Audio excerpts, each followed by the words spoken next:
마가복음 6장 14절로 29절.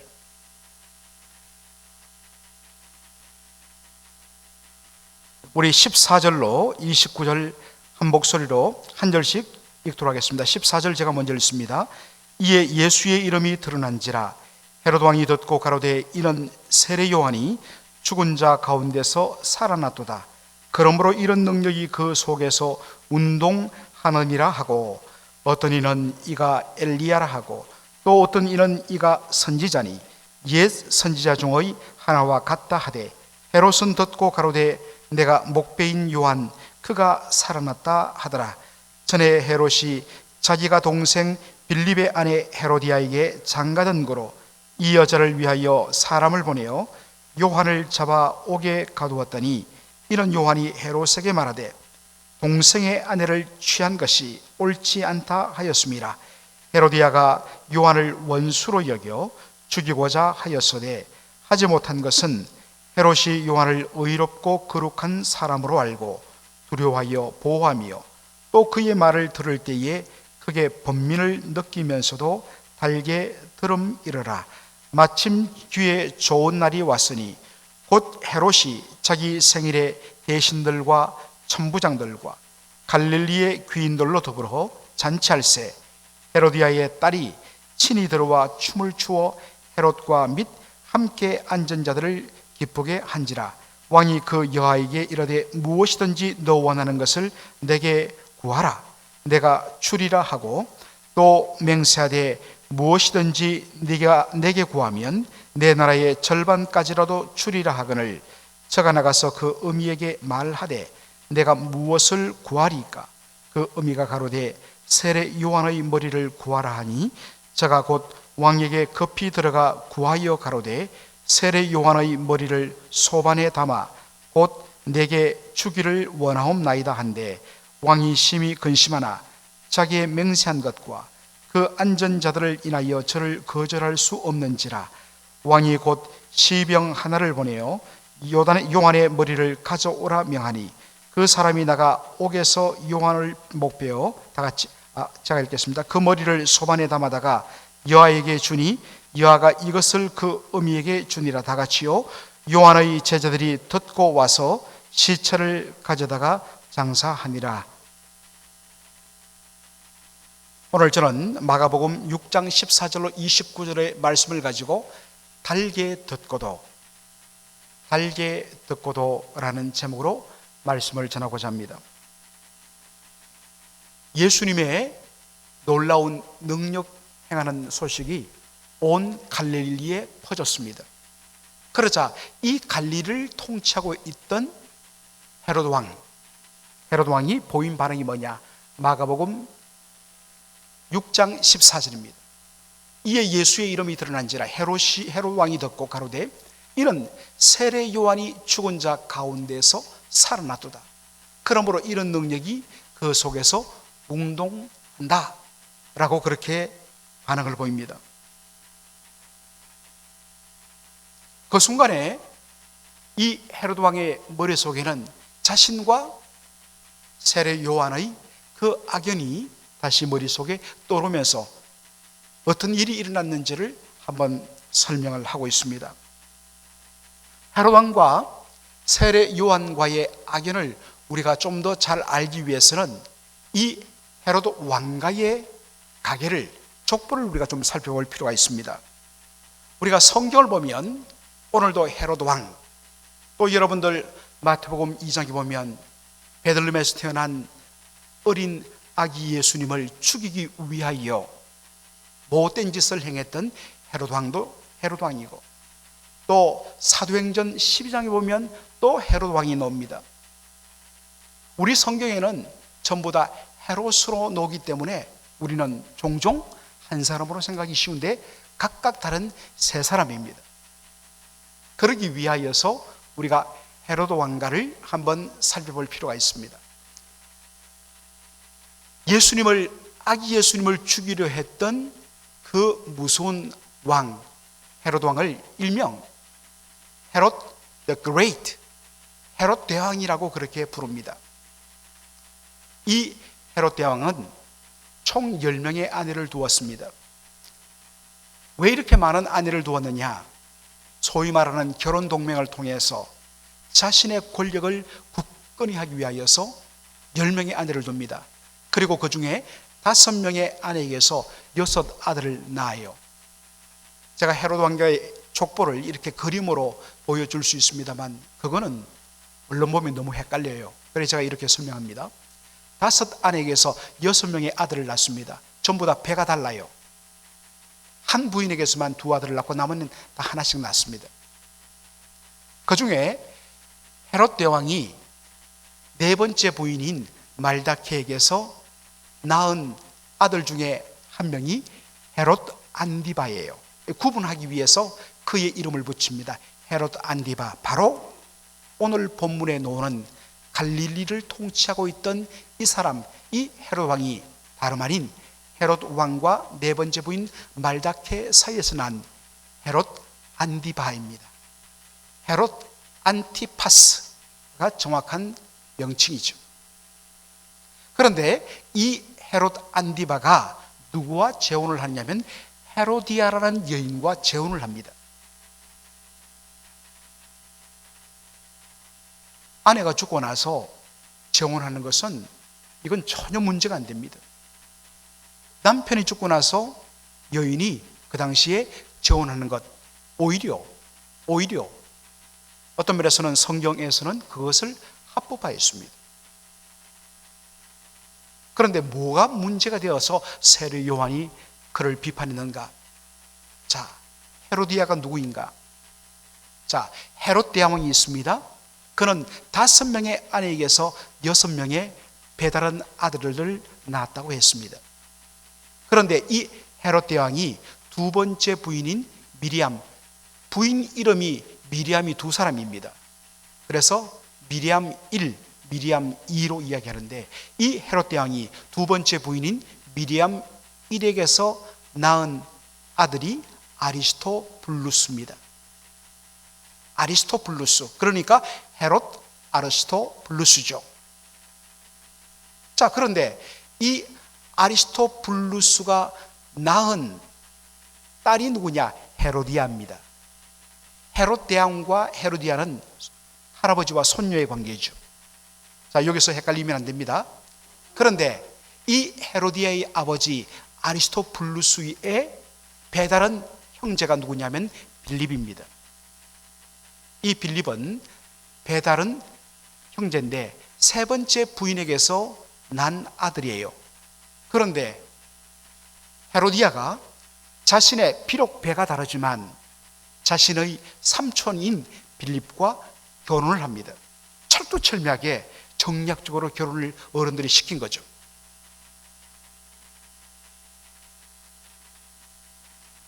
그리고 이 빌립과 삼촌격인 빌립과 조카뻘인 헤로디아가 결혼해서 그 사이에서 난 딸이 샬롬에, 오늘은 이 이름이 나오지 않습니다만 역사상 기록이 나오기 때문에 소개합니다. 바로 세례 요한을 춤추어서 세례 요한의 목을 베도록 했던 그 어린 딸 이름이 살로메입니다. 자, 그런데 이 헤로디아가 빌립과 이혼을 합니다. 그리고서 누구와 다시 재혼을 하냐면 자신의 아버지와 배다른 형제인, 즉 자신의 또 다른 삼촌인 헤롯 안티파와 재혼을 합니다. 정말 엉망이죠. 그것도 철두철미하게 권력욕에 근거해서 이 사람과 함께 다시 결혼하면 내가 모든 권력을 움켜잡겠다라는 생각으로 재혼한 거예요. 그 이후에도 이 헤로도 왕가의 족보와 그들의 삶을 보면 정말 지저분하고 더럽습니다. 오직 권력. 그리고 저 왕가는 나중에 굉장하게 비참하게 완전히 종말합니다. 이 헤롯 대왕은 제가 이전에도 한번 설명을 했습니다마는 자신의 권력을 유지하기 위해서 10명의 아내를 이렇게 결혼 동맹으로 결혼을 했을 뿐만 아니라 자기가 가장 사랑하던 자신의 두 번째 아내인 미리암 1, 그리고 아리스토블루스, 또 다른 아들 하나 영모로 혹은 간음죄 빌미를 붙여갖고 죽여버립니다. 왜냐? 권력에 도움이 안 돼요. 아무리 사랑해도 자신의 권력에 도움이 안 되면, 이렇게 무서운 짓을 했던 사람이 아기 예수를 죽이려 했던 헤롯 대왕이었습니다. 심지어는 그는 첫 번째 부인에게서 낳은 자신의 장남, 곧 자신의 왕위 계승자였던 아들 안티파테르 2세마저도 영모죄를 걸어서 자기 왕위를 넘겨줘야 할 아들인데 죽여버려요. 세상에 아마도 역사상에서 이런 왕은 없습니다. 절대로 본 못 봤죠. 할아버지가 이런 모습을 보여주고 자식들이 이렇게 살아버리니까 여러분, 그 집안 자식들이, 그 자손들이 올바르게 되겠습니까? 안 되죠. 보고 배운 것이 그거밖에 없는데요. 이래 참 무서워요. 참 무섭습니다. 오늘 본문에 나오는 바로 헤롯 왕은 헤롯 안디바라고 그랬습니다. 그런데 이 모습을 보고 세례 요한이 강력하게 비판합니다. 아니, 분명하게 하나님의 말씀에 반대되는 이 잘못된 죄악은 용서받을 수 없다. 그것을 회개하라고 그렇게 지적을 합니다. 이 일로 인해서 헤롯 왕이 세례 요한을 저 사해 근처에 있는 지하 감옥 속에 집어넣습니다. 그런데 헤로디아가 그저 세례 요한을 감옥에 가두는 것으로는 만족이 안 되는 것입니다. 반드시 죽여야겠다. 어디 감히 내가 하는 일에 반발을 해? 절대로 용서할 수 없다 해서 세례 요한을 죽일 기회를 찾고 있었습니다. 때마침 세례 요한의 생일잔치가 벌어지는데 한참 분위기가 무르익어갈 즈음에 헤로디아의 친딸인 살로메가 나와서 춤을 춥니다. 헤로디아의 전 남편 빌립과의 사이에서 낳았던 딸 살로메, 나중에 이 살로메도 아주 악하게 살아갑니다.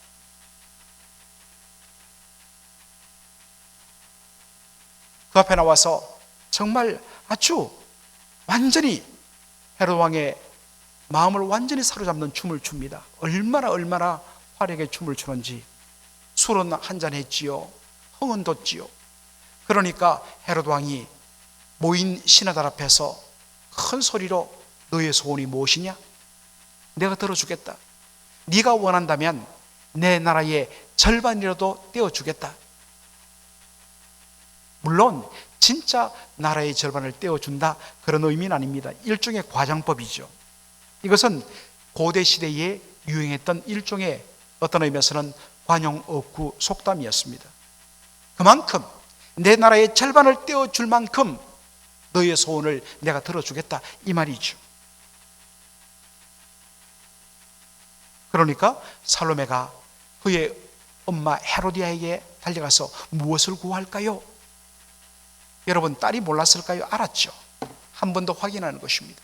그랬더니 헤롯 왕께, 헤롯 안디바에게 세례 요한의 목을 달라고 이야기해라. 정말 여러분, 무서운 여인이 아닙니까? 자기 자신이 그렇게 못되게 살 수 있어요. 그런데 어떻게 어린 딸에게 이런 일을 시킵니까? 세례 요한의 목을 달라고 해라. 그런데 더 무서운 건요, 그런 환경에서 자라는, 정말 뱃속에서부터 그리고 쭉 그가 자라면서 눈으로 본 것, 오직 권력욕에 불타는 엄마와 아버지, 어른들의 모습밖에는 보지 못했기 때문에 이 딸도 점점 악마화되어 갑니다. 마가복음 6장 25절 우리 다 함께 한번 읽어보겠습니다. 저가 곧 왕에게 급히 들어가 구하여 가로되 세례 요한의 머리를 소반에 담아 곧 내게 주기를 원하옵나이다. 엄마 헤로디아는 그냥 세례 요한의 머리를 달라고 해라 라고 했습니다. 그런데 이 딸이 여기다가 한술 더 합니다. 뭐라고 구하냐면 저에게 세례 요한의 머리를 소반에 담아 주십시오. 그냥 죽이라는 것이 아니라 세례 요한의 목을 베어갖고 그것을 쟁반에 담아갖고 달라는 겁니다.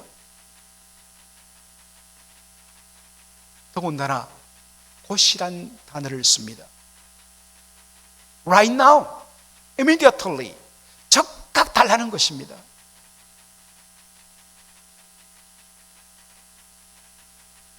이 잔치자리에 모인 사람들 다 볼 수 있도록 그렇게 해달라는 것입니다.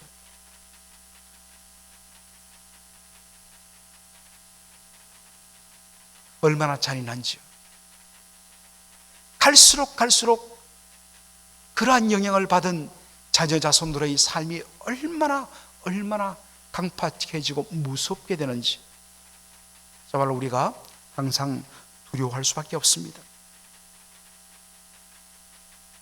이 말을 들은 헤롯 안디바가 어떤 반응을 보입니까? 26절에 왕이 심히 근심하나 자기의 맹세한 것과 그 안전자들을 인하여서 저를 거절할 수 없는지라.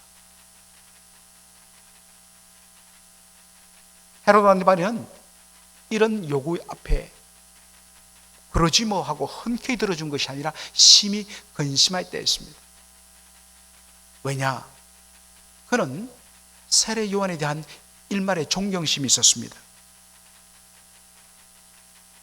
그래서 헤로디아가 끊임없이 세례 요한을 죽이라고 이야기하는데도 불구하고 어떤 의미에서는 세례 요한을 살리기 위하여서 의도적으로 깊은 지하 감옥 속에 그를 가둬놓은 것입니다. 그런데 자기가 한 약속에 대하여서 살로메가 그 약속을 지켜달라고 하면서 세례 요한의 목을 적각 베어서 소반에 담아서 가져와 달라고 이야기합니다. 그런데 그가 이 약속을 많은 사람들 앞에서 했기 때문에 그 안전자들을 인하여서 거절할 수 없었다 했습니다. 여러분, 참된 용기는 무엇일까요? 이 땅에 살면서 우리가 약속한 거 다 지킬 수 있습니까? 그런 사람 없습니다. 의도적으로 지키지 않기 위하여 온갖 술수와 온갖 화려한 말을 써가면서 하는 것은 사기예요. 그건 죄악입니다. 그러나 분명하게 약속하고 지키기로 맹세했지만 여러 가지 상황과 우리의 형편 때문에 하는 수 없이 지키지 못하는 약속들도 있거든요. 물론 잘못이지요. 그러나 그것이 잘못이고 도무지 이것만큼은 내가 지킬 수 없음을 알 때 자기의 잘못을 인정하고 시인하고 돌이키는 것, 이게 진짜 용기입니다. 그때는 정말 할 수 있다고 생각해서 했는데 내가 너무 성급히 함부로 맹세했습니다. 정말 죄송합니다. 용서해 주십시오. 여러분이 뭐라고 비난해도 죄송합니다. 제가 이것만큼은 옳지 않다고 생각해서 취소하도록 하겠습니다. 이게 진짜 용기입니다. 살로메야, 미안하다. 내가 실언을 했구나. 미안한데 내가 그것은 절대로 지킬 수 없다. 물론 그렇게 되면 맹세를 지키지 못한 사람이라고 일부 사람들에게 비난은 받을 수가 있습니다. 그러나 보다 더 큰 죄를 짓지 않으려면 그 비난을 감수해야 되는 것입니다. 그게 진짜 용기입니다. 그런데 헤롯 안디바는 그 안전자들을 인하여 사람들 앞에 자기 체면 때문에 차마 거절할 수 없었다 했습니다. 자기 체면과 자기 자존심을 더 소중히 여기는 삶을 살았던 사람입니다. 여러분, 오늘 여러분 삶을 한번 살펴보시기 바랍니다. 진정한 용기가 무엇인가? 자기가 한 말에 대하여서, 약속에 대해서 그것이 결과적으로 감당할 수 없고 잘못되었을 때는 솔직히 내가 그때 잘못 판단하고 잘못 말했노라고 용서해달라고 그렇게 솔직하게 말할 수 있는 것, 이게 용기입니다.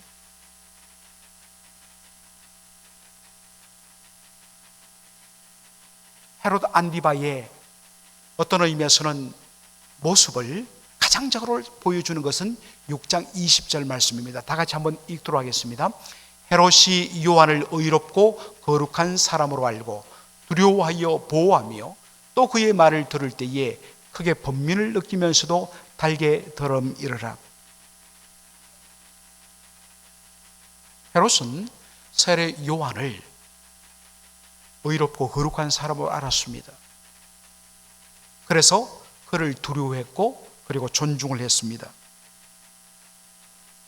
세례 요한이 철두철미하게 하나님 중심의 삶, 하나님 중심적인 삶을 살 때에 전혀 다른 삶, 그 반대편의 삶을 살았던 헤롯 안디바마마저도 세례 요한을 겉으로는 그렇게 말을 하면서도 속으로는 존중을 했다는 것입니다.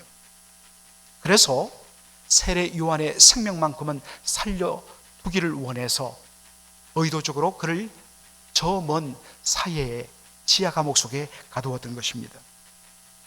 그리고서는 세례 요한의 그 모든 말을 달게 받았다. He liked to listen to him. 그가 하는 말을 듣기를 좋아했다. 달게 받았다는 것입니다. 여러분, 말씀에 대한 다윗의 태도를 한번 보시기 바랍니다. 시편 119편 103절에 주의 말씀의 맛이 내게 어찌 그리 단지요 내 입에 꿀보다 더하니이다. 하나님의 말씀이 얼마나 달고 얼마나 귀한지 꿀보다 더 달 정도로 그렇게 말씀을 사모했다는 것입니다.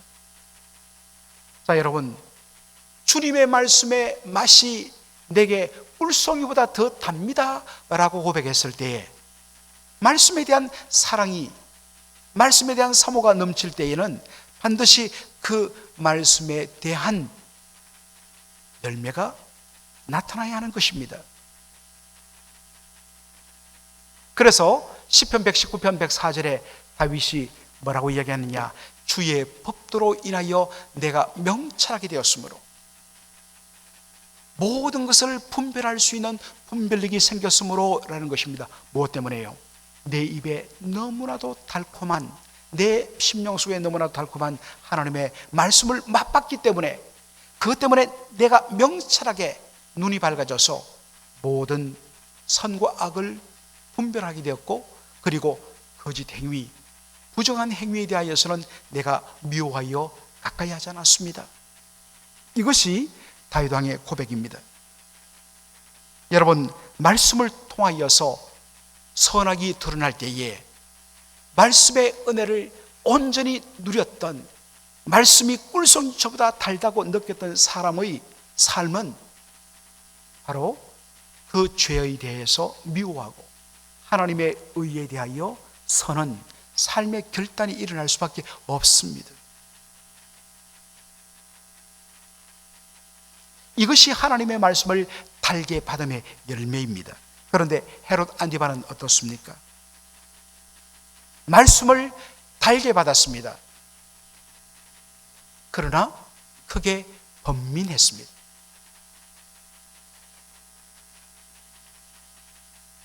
이 두 가지가 함께 갈 수가 없는데 이 사람은 이 두 가지를 함께 다 가졌어요. 여러분, 번민이란 것, 이 번민이라는 것, 원어적으로 좀 더 정확하게 번역하면 할 바를 알지 못하고 길을 잃어버린 것, 갈 길을 잃어버린 것. 길을 잃어버리기 때문에 여러분 어떻습니까? 우리가 생각했던 원래 원어적으로 이 범민이라는 것은 길이 아닌 뜻입니다. 길인 줄 알았는데 가보니까 내가 생각했던 그 길이 아니에요. 옛날에 우리가 GPS 없을 때 지도 위에만 의지해 가다가 보면 종종 길을 잃어버리면 계속해서 그 길을 도는 것입니다. 아무리 돌아도 찾는 그곳이 나타나지 않을 때 그때 어찌할 바를 알지 못하는 그런 마음이 되죠. 바로 그겁니다. 번민했다. 어찌할 바를 알지 못하고 완전히 길을 잃어버린 그 모습입니다. 그래서 벗어나야 하는데 머뭇거리면서 그 주변을 계속해서 뺑뺑 도는 것입니다. 여러분, 하나님의 말씀은 문제를 명확하게 우리에게 교통정리해 줍니다. 무엇이 선이며 무엇이 악이며 어디가 성도가 서야 되며 어디가 성도가 피해야 될 것을 명확하게 보여줘요. 하나님의 말씀을 달게 받으면 이게 보일 수밖에 없어요. 그리고 결단할 수밖에 없습니다. 그런데 말씀을 달게 받았는데도 불구하고 그게 번민하면서 길을 잃어버리고 어찌할 바를 알지 못하고 계속해서 그 자리를 맴도는 헤롯 안디바의 모습, 지금 여러분의 모습이 아닙니까? 여러분, 왜 헤롯 안디바가 말씀을 그렇게 달게 받으면서도 말씀을 듣기를 세례 요한으로부터 그것이 자기의 심령을 찌르는 말씀, 아픈 말씀인데도 그것을 달게 받았다. 얼마나 귀한 겁니까? 그런데도 불구하고 그가 여전히 어찌할 바를 모르고 그랬던 이유는 어디에 있습니까? 마음속에 자기 자신의 주장과 자기 자신의 욕심을 붙들고 그것을 내려놓지 못했기 때문입니다. 말씀을 듣고 그 말씀이 내 심령을 칠 때에 즉각적으로 그 자리를 떠나야 합니다. 즉각적으로 말씀 앞에 엎드려 내 마음속에 붙잡고 있던 것을 손을 펴서 내려놓아야 합니다. 그런데 말씀은 듣기를 좋아하고 그러나 내가 가진 이 욕망과 생각은 내려놓기를 싫어하는, 그러니 말씀은 달게 듣는데도 길을 잃어버리는 거예요. 계속해서 그 자리를 맴돌 수밖에 없는 것입니다. 나가기 위해서는 줄을 끊어야 되는데 기둥에 묶인 줄을 끌지 않고 아무리 달려본들 어떻습니까? 계속해서 빙글빙글 도는 거죠. 우리 성도님들의 지금 삶이 혹 이런 삶은 아닌지요?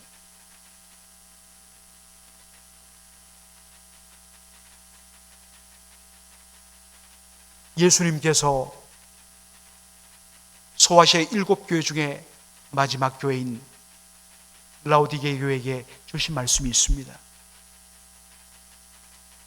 네가 차든지 덥든지 두 가지 중에 하나를 해라.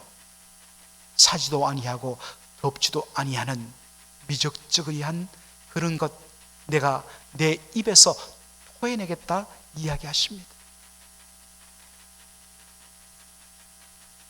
하나님의 말씀을 달게 들었으면 그 말씀에 대하여서 결단의 열매가 나와야 하는 것입니다. 말씀을 듣고서 달게 듣고서 번민으로 고민으로 그 자리에 계속 머무는 것, 그것은 참된 회개가 아닙니다. 그것은 단순히 후회지요. 후회는 주님 앞에 받아들일 수 없습니다. 하나님이 기뻐하시는 진정한 회개는 바로 돌아섬입니다. 회개란 말 자체가 바로 turning back, 다시 돌아간다라는 말씀입니다. 하나님께로 다시 돌아간다. 오늘 이 말씀을 들으면서 내 삶 속에 아직도 하나님 분명하게 말씀을 보여주시는데도 불구하고 그것을 내려놓지 못하고 계속해서 그 주위를 길을 잃고 맴도는, 벗어나야 됨에도 불구하고 벗어나지 못하고 그 자리를 맴도는 그 무엇, 다시 한 번 더 하나님 말씀이 보여주시는 은혜 가운데, 그 은혜의 역사 가운데 우리를 기동에서 묶고 있던 줄을 끊고 하나님의 말씀으로 결단해서 하나님의 선하시고 기뻐하시고 온전한 뜻이 무엇인지를 분별하여 우리의 심령을 완전히 돌이키는 그러한 결단의 역사가 있는 저와 여러분 되기를 주의 이름으로 축원합니다. 아멘.